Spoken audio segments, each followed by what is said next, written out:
This is Pepper. She was rescued at 2 months from living under a porch in northern Manitoba. She was with a foster family in the suburbs of Toronto when my partner and I saw this photo of her and fell in love. From the beginning, things were a little crazy in our lives, but we knew the chance to rescue a puppy was rare. We were away volunteering as camp counselors when we interviewed with the rescue organization. When we returned back to Toronto, we found out we were chosen to adopt Pepper. She was going to be my first dog, and so my casual interest in dog training videos went into overdrive. I first heard about Susan Garrett on the Tim Ferriss podcast, and when she described It's Your Choice, I thought it just made so much sense.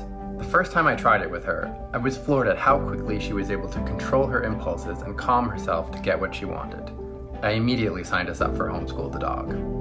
I tried my best to keep her from rehearsing undesirable behavior, but we had promised my 12-year-old niece and her friend that we would take them on a backcountry camping trip. The first night sleeping in a tent was rough, but throughout the 4-day trip she was calm in the canoe and had learned the rules of tug well enough that my niece could play safely with her. And then life threw us a curveball when my partner got a job offer that would take us to Yellowknife in the far north of Canada.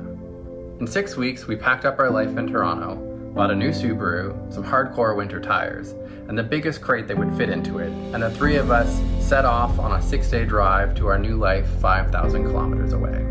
Soon after we arrived, I convinced my partner to invest in recolors. We wanted to be able to have her off-leash while backcountry camping in bear country and needed a rock-solid recall.